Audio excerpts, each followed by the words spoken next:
comme chaque soir, j'attends quelques minutes après 7 heures pour que chacun puisse s'installer dans notre salle virtuelle de méditation. Bienvenue à chacun.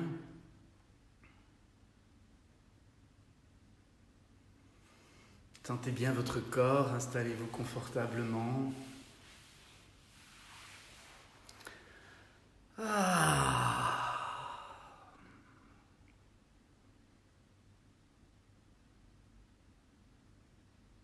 J'espère que vous avez passé une bonne journée. Je ne sais pas vous, mais moi, je trouve que ces journées passent à une vitesse incroyable. Et il y a des jours où je suis très occupé, d'autres où je le suis moins, mais ça ne change rien. Le temps passe à une vitesse incroyable. Et plusieurs de mes amis m'ont témoigné le même sentiment, la même impression. Mais c'est peut-être votre cas aussi.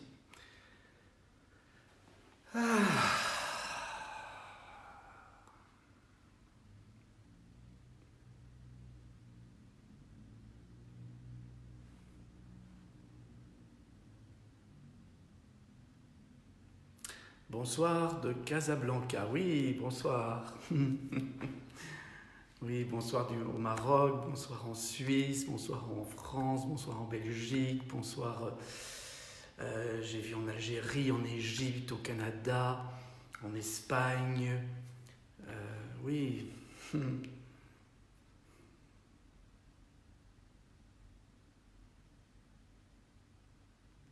Ah, je vois qu'on m'écrit même impression à propos du temps qui passe vite. Et vraiment, pour moi, c'est pas une question d'être occupé ou pas occupé, ça passe vite. Je ne sais pas pourquoi. C'est une impression. Le temps est relatif. Hein.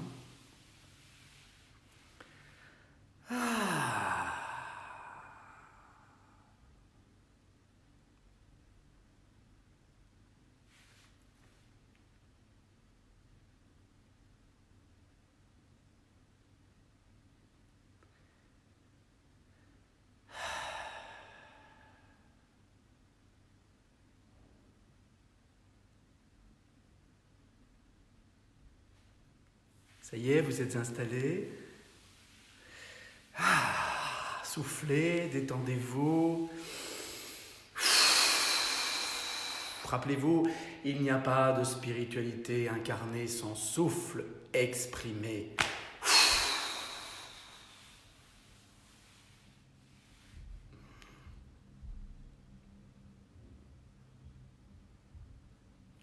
Vous avez peut-être constaté les soirs précédents, en tout cas depuis 2 fois je pense, que je m'étais installé pour méditer devant cette étagère qui est derrière moi. Et j'avais volontairement enlevé les objets qui s'y trouvent habituellement pour ne pas encombrer le champ de notre méditation avec autre chose que simplement notre présence. Certains d'entre vous avaient été gênés par le tableau rouge qu'ils trouvaient trop sanglant, qui était derrière moi lors d'autres méditations. Et donc volontairement, je m'étais mis devant une tenture blanche. Mais ici, j'ai choisi ce soir de remettre les objets sur l'étagère qui est derrière moi. En fait, ce sont 2 étagères. Et ces objets sont pour moi très importants. Et puisque maintenant, ça fait 2 semaines que pour un grand nombre d'entre vous, on se retrouve tous les soirs, et que finalement, je vous fais rentrer dans une forme d'intimité, de fût-ce que déjà de partager ce moment totalement ouvert, totalement détendu et sans phare, eh bien j'ai choisi de vous partager ces objets et de les inclure dans notre méditation. Ce sont 3 symboles qui pour moi ont beaucoup de sens, qui m'accompagnent depuis très longtemps. D'une part parce que j'ai une passion pour l'Égypte ancienne depuis l'âge de 5-6 ans et que les 2 objets qui sont là sont issus de la symbolique de l'Égypte ancienne. Et puis j'ai aussi une passion pour l'Inde védique, l'Inde brahmanique Et l'objet qui est là fait partie de cette culture indienne. Et donc, puisqu'ils vont nous accompagner pendant tout le temps de notre méditation, eh bien, je vous les décris brièvement. Vous avez là Thoth. Thoth, représenté sous la forme d'un ibis, qui peut être aussi représenté sous la forme d'un babouin. Thoth, pour les anciens Égyptiens, qui est assimilé à la lune, c'est la lumière de la connaissance, c'est la lumière de la conscience, la lumière du soleil, qui est réfléchie via l'astre lunaire dans l'obscurité de la nuit. Thoth, c'est la conscience qui éclaire notre ignorance, c'est la connaissance qui vient de l'expérience profonde de la vie. Et Thoth est celui qui invente le calendrier, car à force d'observer la vie, il a créé le calendrier des 365 jours, qui est encore le nôtre, un calendrier lunaire. Et puis, Thoth, c'est le patron des scribes qui connaissent l'écriture, la symbolique de l'écriture. C'est le patron des médecins qui connaissent la vie et peuvent essayer de l'accompagner au mieux pour la préserver. C'est le patron de tous les mystères. Chez les Grecs, c'est devenu Hermès. Et Thoth est en face de Maat. Maat, c'est une déesse très très importante. C'est sans doute la déesse après le dieu soleil Ré et Thoth, la lune. C'est sans doute la déesse la plus importante parce qu'elle symbolise la justesse. La justesse qui est nécessaire pour que chaque chose soit à sa juste place, afin de préserver l'équilibre et l'harmonie de l'univers. Maat est représentée sur la forme d'une petite femme ici, dans cette figurine, que Pharaon avait l'habitude d'offrir aux dieux, parce que Pharaon était le garant de la Maat, il était garant de la justesse, et devait faire respecter le fait que chacun devait tenir sa juste place dans l'organisation cosmique. Maat est représentée sous la forme d'une femme qui porte sur la tête une plume d'autruche. Plume d'autruche parce que cette plume s'épanouit de part et d'autre du calame central de manière totalement équilibrée. Et souvent, chez les oiseaux, il y a une partie de la plume qui est plus large et l'autre qui est plus étroite. Et la plume d'autruche, elle s'épanouit de la même façon des deux côtés du calame central. C'est ce symbole de l'équilibre.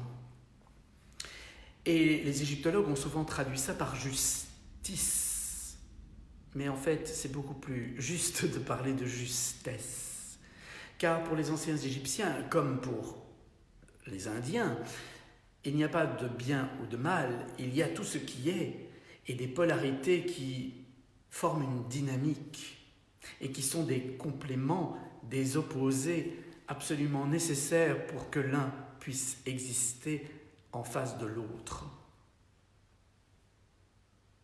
Et donc ce couple de Thoth et de Maat, c'est vraiment la lumière de la conscience qui éclaire notre ignorance pour que règne la justesse, pour que nous réoccupions notre juste place. Et c'est précisément ce qui nous est demandé aujourd'hui. Et quand on sortira de notre confinement, il va falloir vraiment se poser des questions sur la place que nous avons à tenir dans le monde. Car à force de s'être mis en dehors du monde, nous voulons le dominer, nous voulons le contrôler, nous ne l'écoutons plus. Et nous n'entendons plus ce qu'il nous demande, ce que la nature nous demande. Or, la nature fonctionne par cycle. Nous le savons. Il y a l'enfance, l'adolescence, l'âge adulte, et puis la vieillesse, et la mort, et puis d'autres viennent. Ce sont des cycles.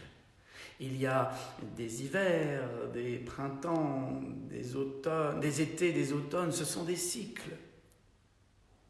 Et c'est précisément ce que symbolise ici derrière. Shiva, c'est cette divinité qui entraîne la dynamique de l'univers. Les trois grandes divinités du panthéon hindou, du panthéon védique, c'est Brahma, Vishnu et Shiva. Brahma crée, Vishnu préserve et Shiva détruit pour pouvoir régénérer, pour pouvoir réajuster, pour pouvoir, alimenter, animer la dynamique de la vie, la dynamique des cycles.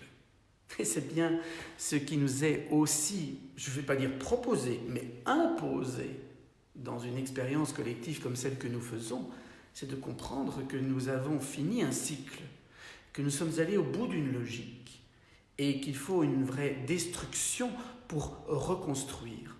Dans la mythologie chrétienne, il y a une mort pour une résurrection. C'était déjà présent dans la mythologie égyptienne. Mais bref, je ne suis pas là pour faire un grand cours de symbolique, de mythologie, etc. Mais je voulais juste vous dire que ces symboles qui sont là depuis des millénaires dégagent quelque chose. Et s'ils sont derrière moi ce soir, eh bien c'est simplement parce qu'ils m'inspirent tellement profondément depuis si longtemps, depuis l'enfance. Maat est vraiment, et Thoth, c'était vraiment mes divinités dans l'enfance.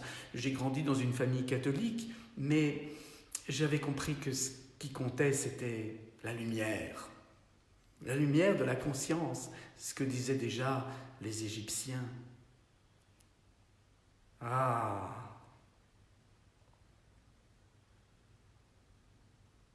Donc bienvenue dans cette salle de méditation qui est un peu moins virtuelle ce soir, puisque déjà je vous donne certains de ces éléments. En tout cas chez moi, il y a tout ça. Et j'imagine que chez vous, il y a aussi beaucoup de choses, à la fois symbolisées, représentées dans les objets, dans la matière dans laquelle vous vivez, mais aussi dans vos univers intérieurs. Et chacun a ses symboles. Il n'y a pas à imposer les siens aux autres, il y a juste à expliquer ce qu'ils veulent dire pour nous, ce qu'on en a compris et comment ils peuvent nous inspirer. Et c'est assez rassurant de se rattacher à ce qui nous vient du passé, parce que ce qui nous est transmis depuis le passé, parce qu'on se rend compte que l'humanité a toujours été soumise au tourment des cycles, a toujours été soumise aux destructions et aux renaissances, et a toujours eu besoin de cette lumière de la conscience qui éclairait sa nuit pour faire régner ce qui était juste et pouvoir continuer de la manière la plus adaptée pour respecter la vie qui est en nous et qui est autour de nous.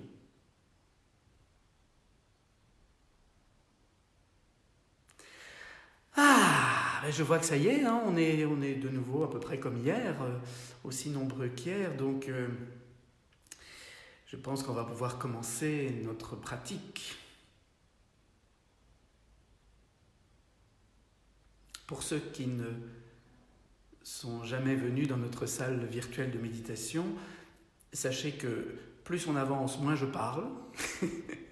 Ça n'a pas l'air comme ça, mais vous allez voir. Et donc, si vous avez besoin de plus d'explications sur ce que l'on fait et plus de guidance, je vous encourage à écouter les méditations des jours précédents, remonter dans quelques jours en arrière, parce qu'elles sont toujours sur la page Facebook. Vous pouvez les trouver aussi sur la chaîne YouTube Silence et Présence, où ces méditations Facebook sont également, ainsi que d'autres. Et puis sur le site de l'école de la présence thérapeutique aussi.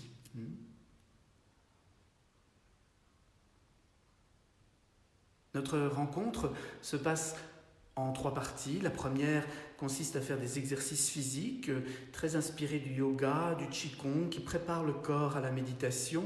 Mais c'est plus que ça, c'est un exercice de bonne santé qui remet l'énergie en circulation, qui remet la vie en mouvement et qui stimule les méridiens d'acupuncture, les vaisseaux sanguins, la circulation lymphatique, les organes. Donc exercice de bonne santé, mais pour aussi nous préparer à cette assise et à rendre notre méditation plus vibrante, plus vivante. Ensuite, nous plongerons dans le silence intérieur. Méditation en 4 étapes, très simple. Pour moi, le chemin le plus simple pour laisser la conscience s'éveiller en nous. Et entendez bien que je ne dis pas pour éveiller notre conscience. D'abord, ce n'est pas notre conscience, c'est la conscience qui est en chacun de nous. Ce n'est pas quelque chose de personnel. Et nous n'éveillons pas la conscience, ça c'est l'ego qui croit. C'est quand l'ego s'efface, c'est quand le mental se calme, car c'est le mental qui crée l'ego, qui crée ce sentiment d'être un moi, pour parler de lui. Eh bien, c'est quand cet ego s'efface que la conscience peut s'éveiller en nous.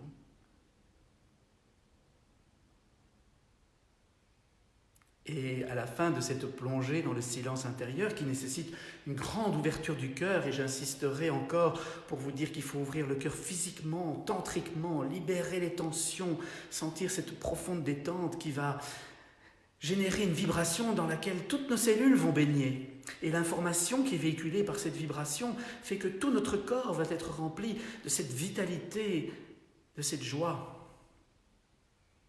Alors, à la fin de cette plongée dans le silence, nous pourrons nous réunir, former ce cercle de guérison qui ne demande pas de supprimer les virus ou les problèmes.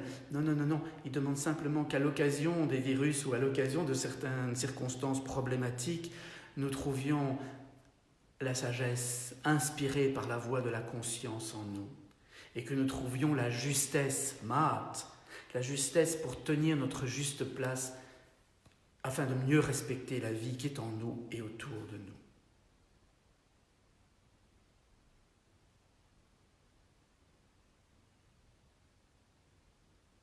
Et si on a été très sage, qu'on a bien travaillé, alors on chantera le Gayatri Mantra ensemble.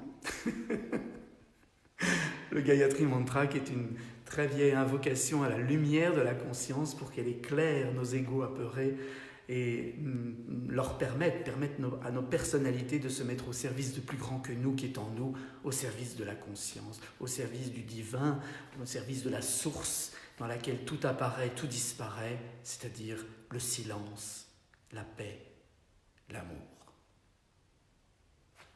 On est prêt ? On me fait des petits signes pour me dire que tout le monde est OK. J'aime bien vous sentir comme ça à travers l'écran, c'est assez ludique. Quand j'étais enfant, j'étais fasciné par les gens qui allaient au Luna Park. Vous savez, les Luna Park, là où il y avait tous ces jeux où on tirait sur des fusées, tout ça, où on conduisait des voitures très rapidement sur des écrans, déjà des écrans à l'époque. Mais moi, je ne jouais pas au Luna Park. Mais là, c'est un peu comme au Luna Park, hein, tous vos doigts qui se lèvent. On est prêt.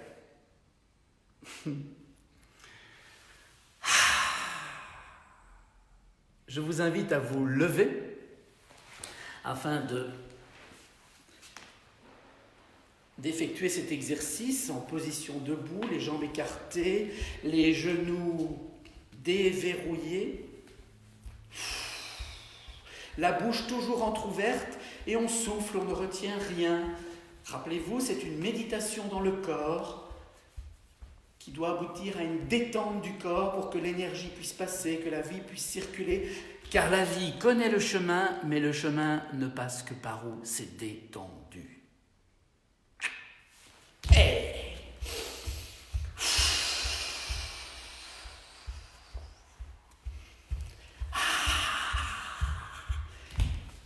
On est samedi aujourd'hui, mais on ne peut pas sortir en boîte, et on va un petit peu danser. On souffle. Et on descend.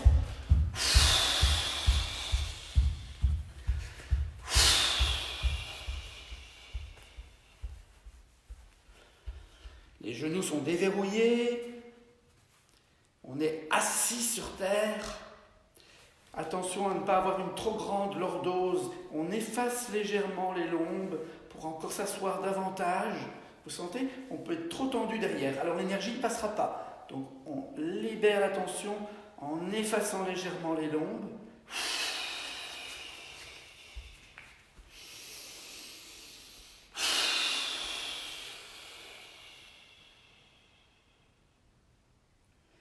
Et je vous invite à mettre l'attention dans le périnée, cette zone qui va de l'anus au vagin, de l'anus au testicule. Et à l'inspiration, on relâche le périnée. On relâche le ventre et l'énergie monte jusque dans la poitrine. Parce que l'énergie passe par où c'est détendu. Et quand la poitrine est bien remplie, on remonte le périnée, on rentre le ventre, on chasse l'air et on laisse l'énergie se répandre dans tout l'être. La bouche entrouverte, on souffle.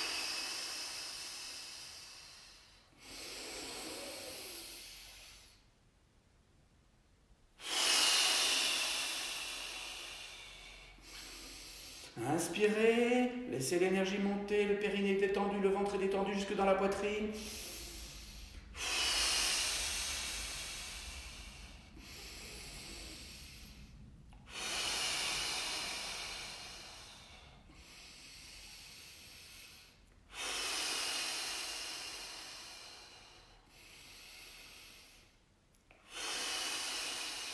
Et on mobilise le deuxième étage, le deuxième chakra, les hanches, le bassin, avant, arrière, sur les côtés. On libère cette zone et on laisse l'énergie mélanger ces polarités de poussée, yang, de détente, yin, de masculin, de féminin.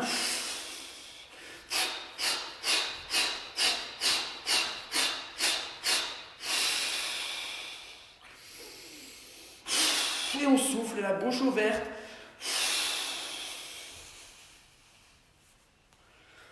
On redescend dans le périnée, on inspire, relâche le périnée, laissez monter l'énergie. On expire, on remonte le périnée, on rentre le ventre, on chasse l'air et on laisse l'énergie se répandre.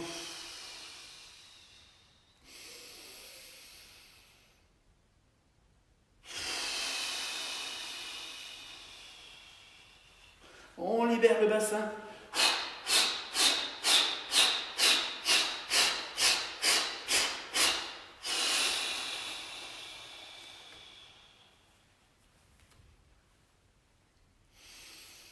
Et on monte au niveau de l'estomac, qu'on va libérer. Les épaules ne bougent pas, on est dans le discernement de la zone où on travaille. On libère les tensions de l'estomac. On souffle.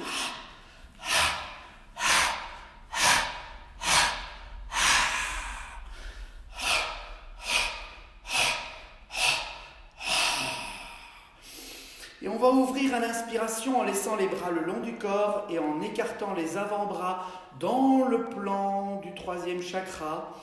Et en bout de course, on tire sur les petits doigts de sorte à ouvrir encore davantage. On ouvre, on ouvre, on ouvre, on ouvre.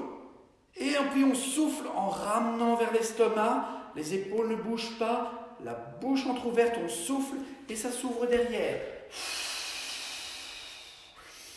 Ouvrir devant. Tirez sur les petits doigts en bout de course.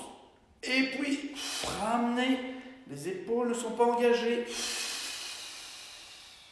Et ça ouvre derrière. Ouvrir devant.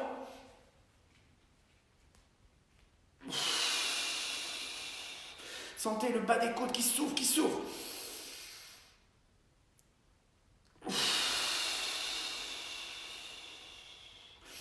Il y a une dame qui m'a écrit pour me dire qu'elle avait dû changer les attaches de son soutien-gorge parce que ça ouvre la poitrine. Ben oui. Ouvrir, ouvrir, ouvrir. Ouvrir, ouvrir. Ici, le troisième chakra.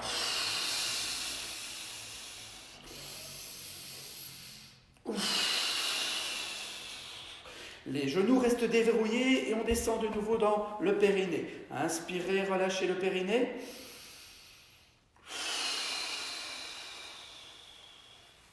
Mélangez au niveau du bassin.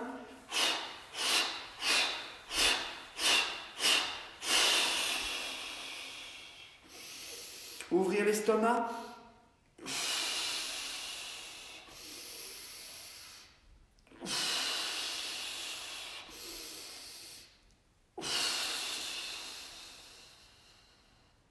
Je vous recommande de rester debout, les genoux déverrouillés. Je vais m'asseoir de façon à ce que je puisse continuer à vous montrer bien comment travailler l'étage suivant, à savoir le cœur. Pour ceux qui ont une mobilité réduite, soit ils peuvent faire l'exercice assis, et s'ils sont couchés et qu'ils ne parviennent vraiment pas à bouger les zones du corps, en mettant la conscience à l'endroit où on travaille et en laissant le souffle détendre cette zone, le travail se fait.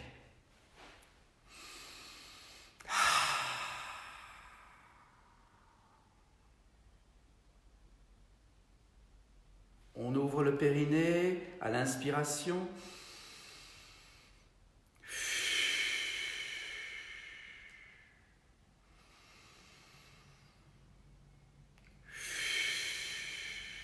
On libère les hanches.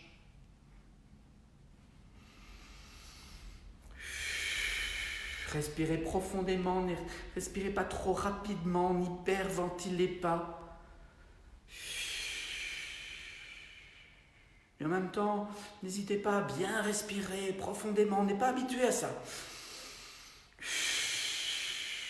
Oxygéner le corps, ouvrir l'estomac.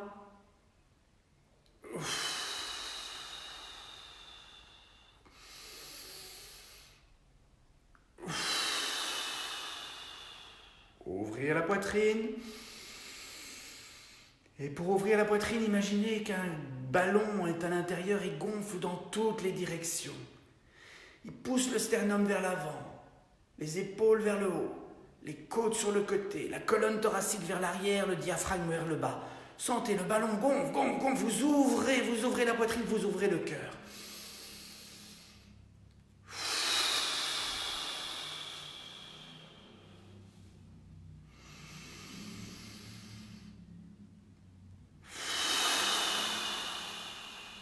Wow, il y a quelqu'un qui nous suit depuis le Mali. Oh. Ouvrir. Bienvenue. Ouvrir la poitrine, ouvrir le cœur, de façon énergétique, physique, tantrique. Le tantra, conscience de l'énergie, énergie de la conscience. Ouvrir le cœur, ouvrir la poitrine. Et à l'expiration, soufflez. Et sentez.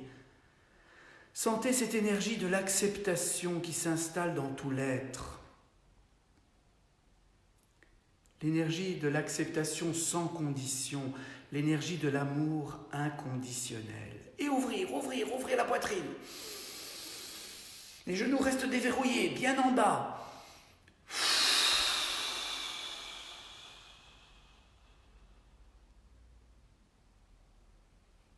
On redescend dans le périnée.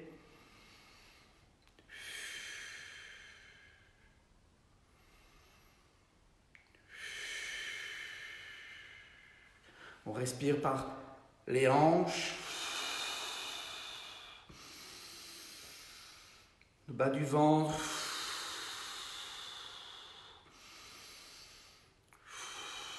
On respire par l'estomac.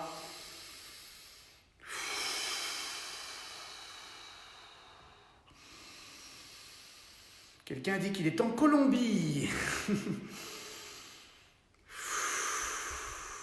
On ouvre le cœur. Ouvrir.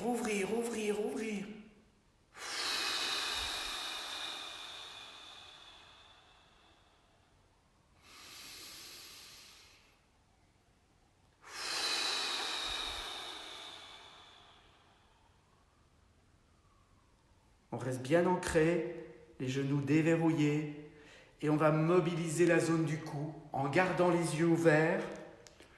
En articulant bien fort avec la mâchoire, on mobilise la gorge, la nuque.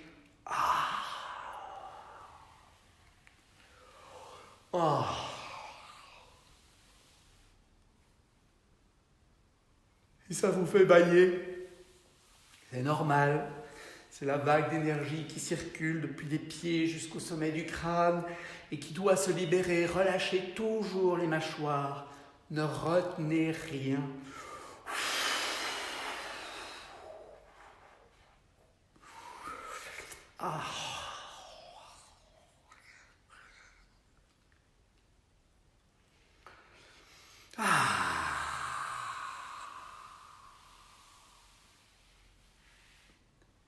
Et je vous propose d'ouvrir encore cette zone en prononçant ensemble les voyelles. Allez-y fort. Moi, je ne vais pas faire trop fort parce que j'ai peur d'être désagréable à travers le micro de mon téléphone, mais remplissez l'espace avec ce son et sentez ce son qui vibre en vous. Sentez votre présence.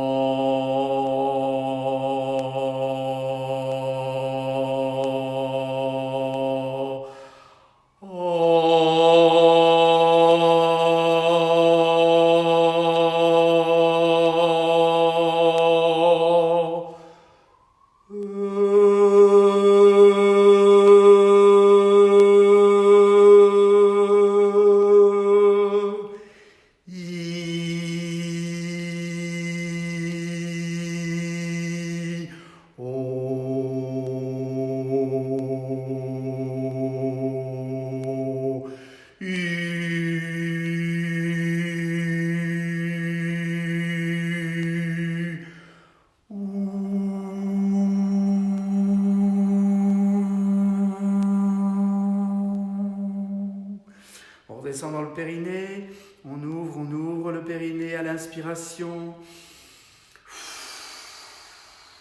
On respire dans les hanches, dans l'estomac.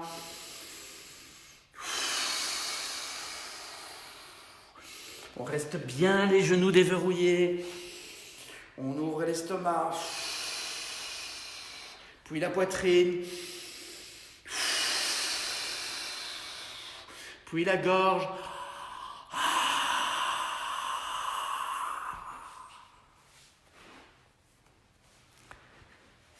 Et on va aller entre les deux yeux pour mobiliser l'énergie dans cette zone. On écarquille le regard et on le ferme en fixant un point. Écarquillé, fermé, écarquillé, fermé, écarquillé, fermé, écarquillé, fermé, écarquillé, fermé, écarquillé, fermé.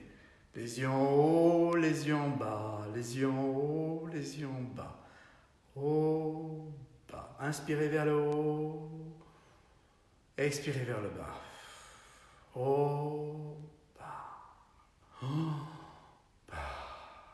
Haut, bas. Les genoux restent déverrouillés. Haut, bas. Haut, bas. À gauche, à droite, à gauche, à droite. À gauche, à droite, à gauche, à droite. Les genoux déverrouillés. À gauche, à droite, à gauche, à droite, à gauche, à droite. Et maintenant, la langue d'un côté, les yeux de l'autre. Et ensemble.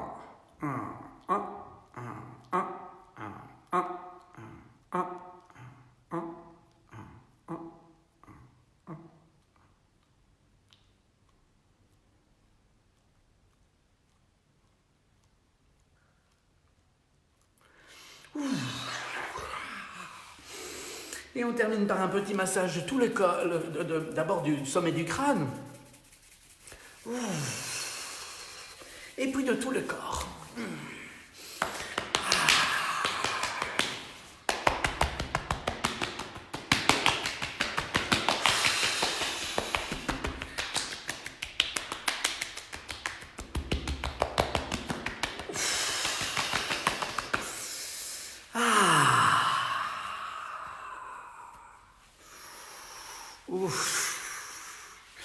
Laissez-vous bouger librement. Maintenant, votre corps est un peu plus délié, un peu plus détendu.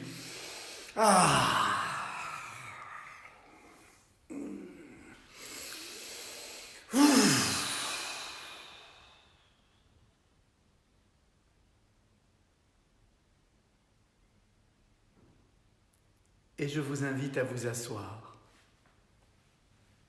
confortablement, soit au sol, sur un coussin ou sur une chaise, un fauteuil. Ce qui compte, c'est de ne pas prendre appui, car nous devons entraîner notre cerveau à la vigilance. On peut méditer, coucher, vous savez, mais si votre cerveau n'est pas habitué, il va très vite perdre la vigilance et vous allez vous endormir. Donc, avant de passer à des méditations couchées, je pense qu'il faut s'entraîner un petit peu à la méditation en posture vigilante, mais apaisée.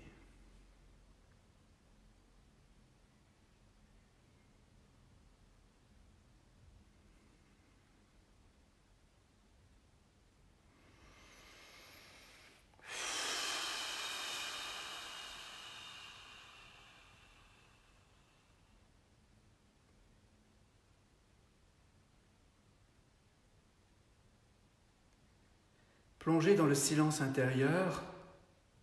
Il y a quelqu'un de Tunisie. Plongez dans le silence intérieur en 4 étapes. La première, je me pose, je me dépose, je me repose. C'est de la mindfulness. Je vous l'ai déjà dit, on ne devrait pas dire que c'est de la pleine conscience, c'est plutôt de la pleine présence, de la pleine attention. Et le mental va alors s'apaiser. Ensuite, on va ouvrir le cœur, comme on vient de le faire, physiquement, énergétiquement, tantriquement.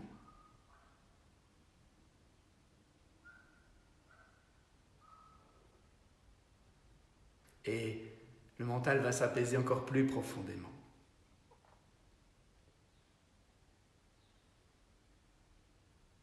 Et puis, on va pouvoir écouter ce qu'il y a au-delà de l'activité du mental. Troisième étape, on va écouter ce qui est tout au fond, à l'arrière-fond, le silence. Le silence qui est l'essence de notre présence, l'essence de la conscience. Le mental pense, il commente, il bavarde, il juge. La conscience ne juge pas, elle ne commande pas, elle ne bavarde pas. Elle est et elle accueille tout ce qui est.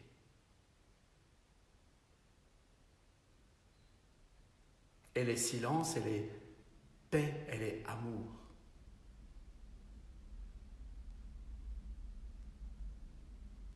Et plus on va écouter le silence, plus on risque à un moment donné de devenir silence. Quatrième étape, parfois très furtive, et qu'elle se produise ou pas, on s'en fiche, mais ce que vous pouvez sentir, c'est que plus vous allez ouvrir votre cœur, plus ce silence va prendre de la place et plus l'amour va vous habiter. Et plutôt que d'aimer, nous deviendrons amour. Notre présence sera amour.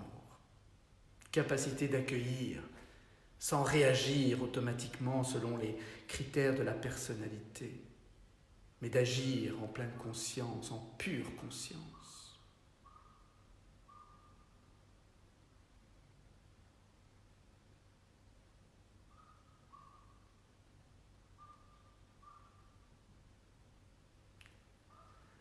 Je me pose, je me dépose et je me repose.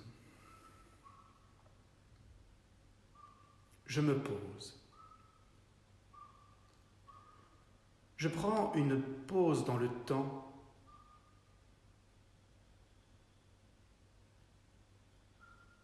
et une posture dans l'espace. Posture qui permet d'atteindre cet état si particulier de la méditation qui est une vigilance apaisée.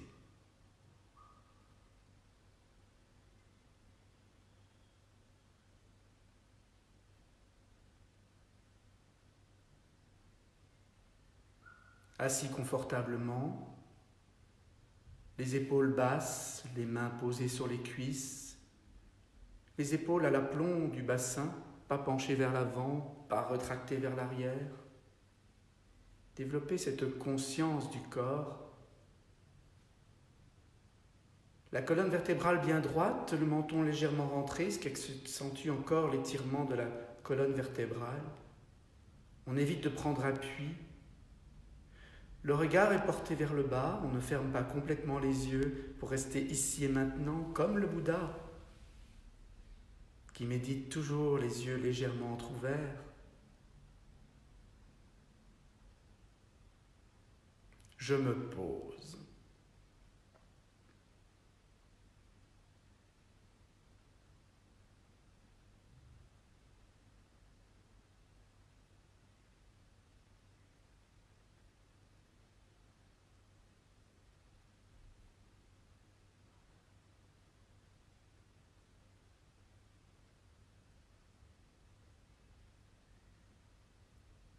Je porte alors l'attention sur les mouvements de la respiration.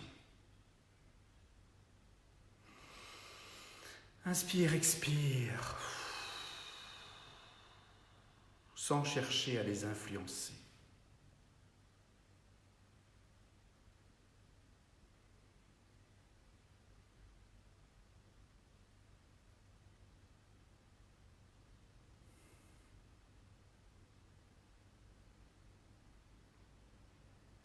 Inévitablement, des sensations, des émotions et des pensées surgissent dans le champ de l'attention. Je ne m'y attache pas et je reviens sans cesse à la constatation des mouvements de la respiration.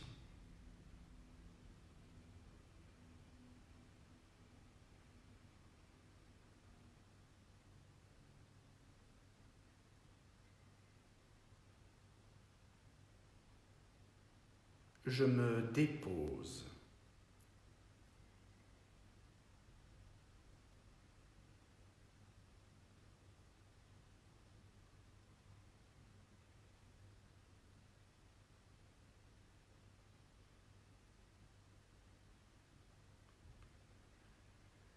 La mâchoire est détendue, je ne retiens rien, je laisse le souffle me traverser.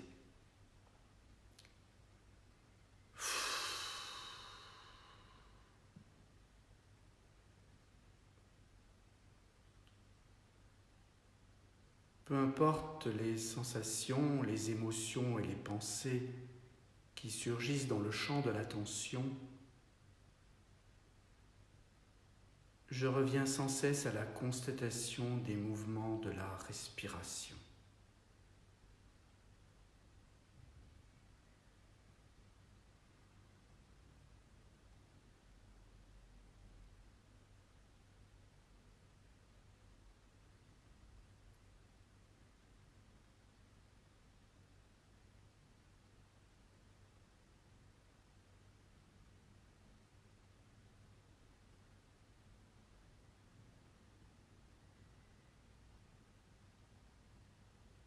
Progressivement, le corps se détend et le mental s'apaise.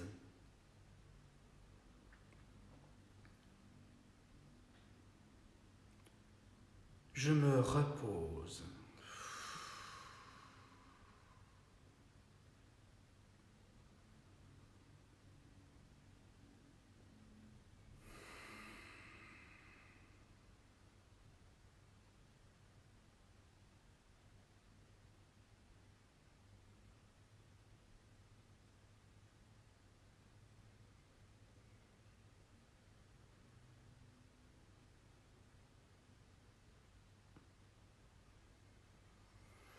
C'est le moment de porter l'attention sur la poitrine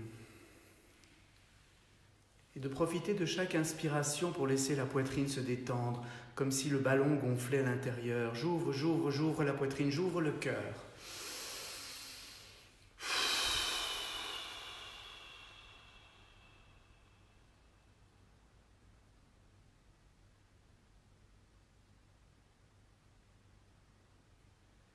Et j'ouvre la poitrine, j'ouvre le cœur.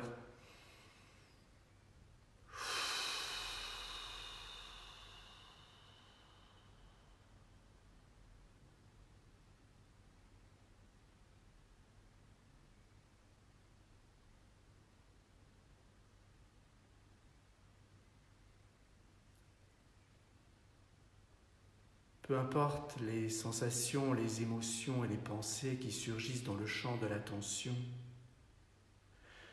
je reviens sans cesse à l'ouverture du cœur.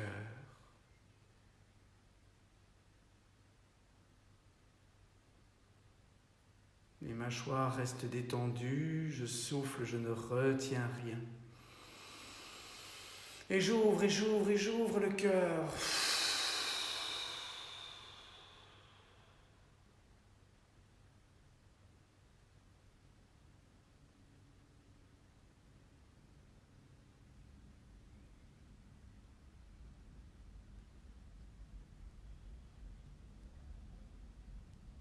Et j'ouvre le cœur.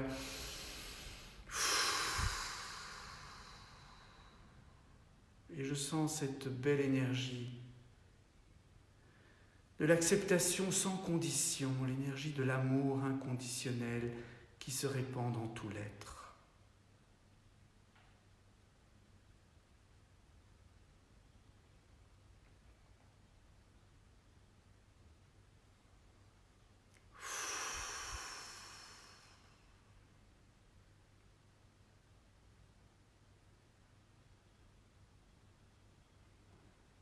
Le corps se détend davantage et le mental s'apaise encore plus profondément.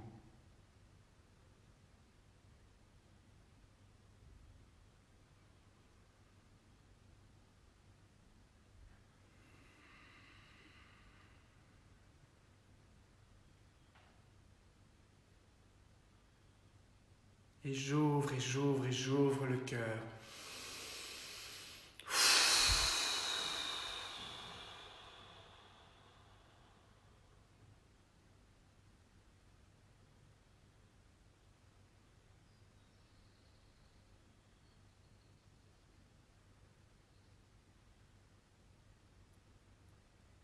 Nous pouvons alors profiter de l'apaisement du mental pour focaliser l'attention sur ce qui est au-delà de son activité, au-delà des sensations, au-delà des émotions, au-delà des pensées. Tout au fond, à l'arrière-fond, nous pouvons écouter le silence.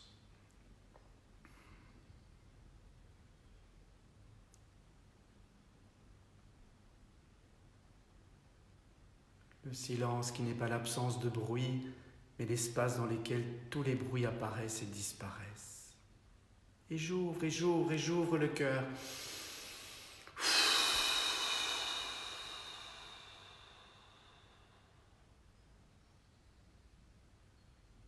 Et j'écoute le silence à l'intérieur.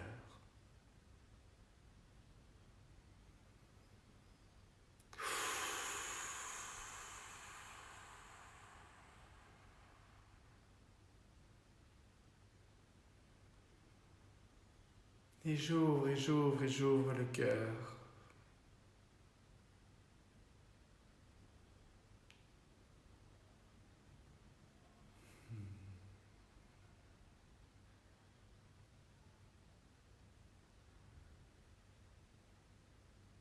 Et je goûte le silence tout au fond, à l'arrière-fond. Le silence que l'on ne peut pas créer puisqu'il est de toute éternité, toujours là. Il suffit de l'écouter.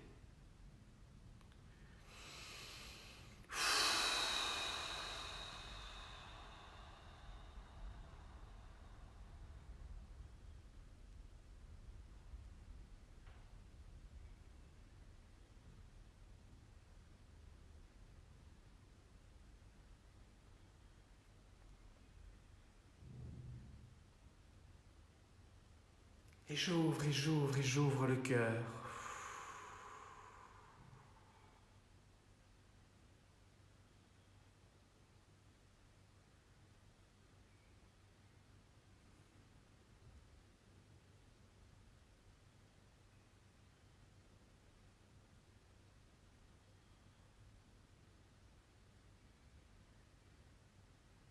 Sentez la poitrine qui s'élargit. Sentez la paix qui s'approfondit.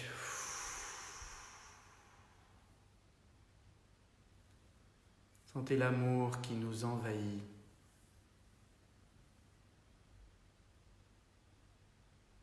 Et j'ouvre, et j'ouvre, et j'ouvre le cœur.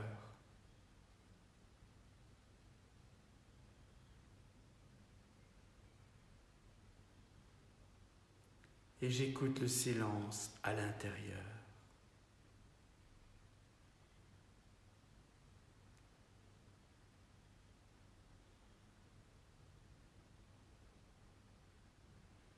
Et dans cette énergie d'acceptation de la réalité telle qu'elle est,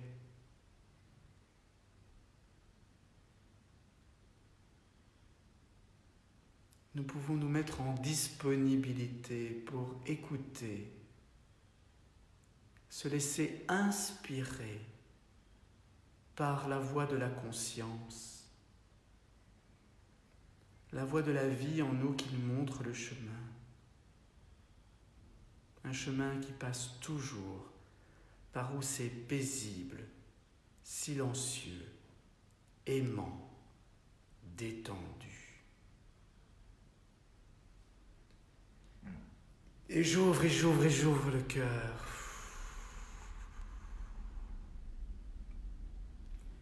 Et dans ce cercle que nous formons, ce cercle qu'à l'école de la présence thérapeutique nous appelons un cercle de guérison,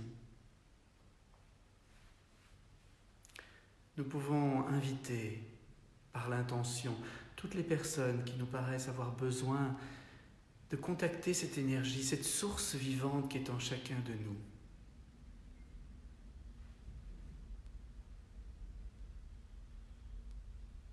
Pour ressentir cette énergie, que ça devienne une évidence qui nous rende la foi. La foi qui n'est pas une croyance en quelque chose, qui est simplement la constatation d'une évidence.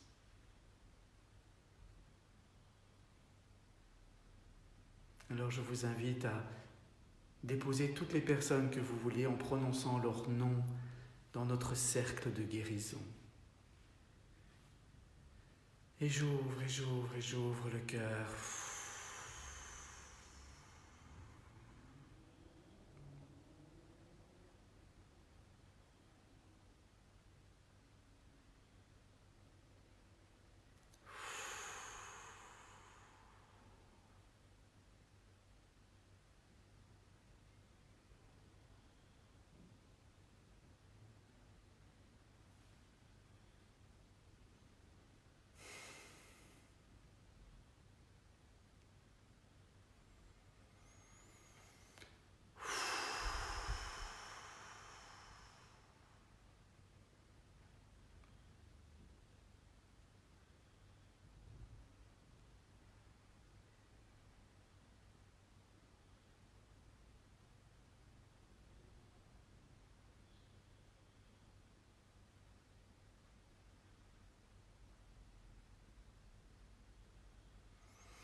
Quand le cœur s'ouvre, ça peut être très chaud, très vibrant, ça peut faire mal aussi. N'hésitez pas à l'ouvrir toujours plus grand, le cœur n'est jamais assez ouvert.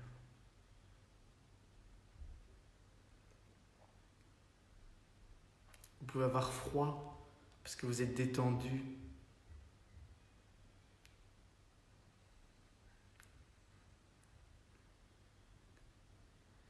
Et j'ouvre, et j'ouvre, et j'ouvre le cœur.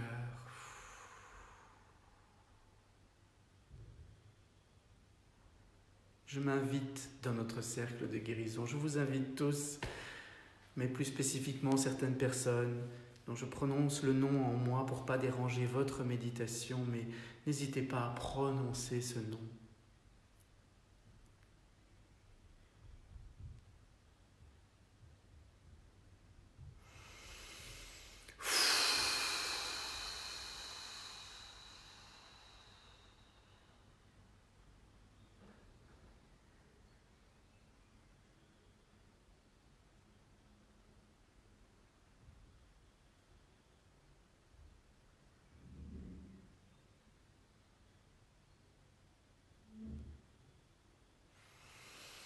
Et j'ouvre, et j'ouvre, et j'ouvre le cœur.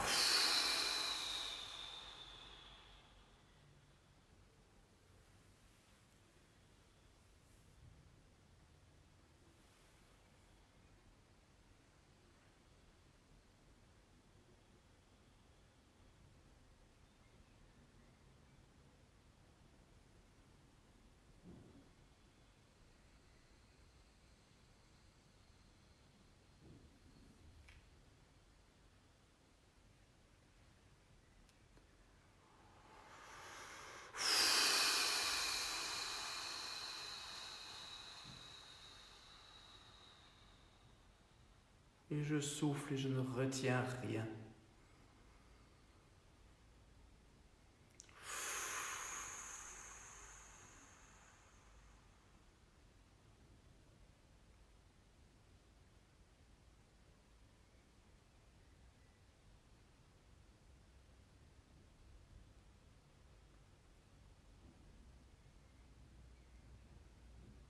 Et comme nous avons bien ouvert notre cœur,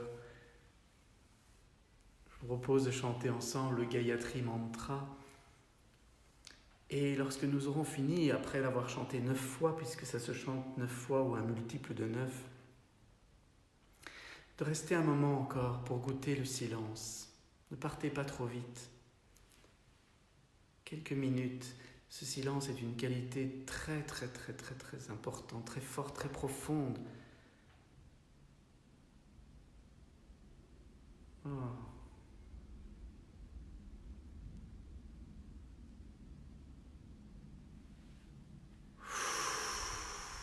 On va chanter à partir du cœur. Sentez la vibration dans votre poitrine.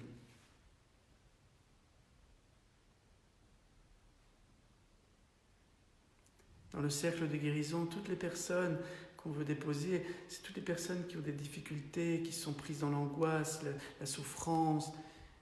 Tous ceux que vous avez envie de déposer, je réponds à une question là qui vient d'être posée sur l'écran. Je l'ai déjà dit souvent, vous savez, réécoutez les méditations qu'on a fait les jours précédents. J'ouvre le cœur.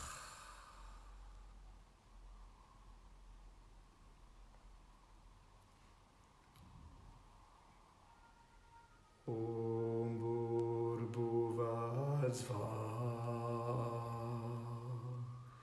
Tatsaviturvareniyam Bhargo Devasya Dhimai Dhiyo Yona Prachodayat Om Bhurbuvat Svah Tatsaviturvareniyam Bhargo Devasya Dhimai Dhiyo Yona Prachodayat Om Bhurbuvat Svah Tatsaviturvareniyam Bhargo Devasya Dhimai Dhiyo Yona Prachodayat Om Bhurbuvat Svah Tatsaviturvareniyam Bhargo Devasya Dhimai Dhiyo Yona Prachodayat Om Bhurbuvat Svah Tatsaviturvareniyam Bhargo Devasya Dhimai Dhiyo Yona Prachodayat Om Bhurbuvat Svah Tatsaviturvareniyam Bhargo Devasya Dhimai Dhiyo Yona Prachodayat Om Bhurbuvat Svah Tatsaviturvareniyam Bhargo Devasya Dhimai Dhiyo Yona Prachodayat Om Bhurbuvat Svah Tatsaviturvareniyam Bhargo Devasya Dhimai Dhiyo Yona Prachodayat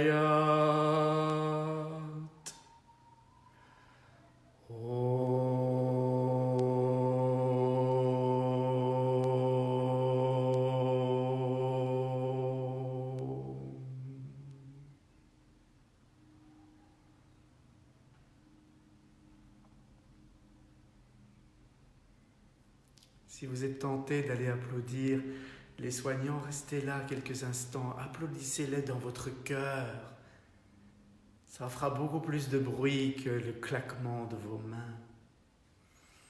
Ouvrir le cœur.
joie et gratitude.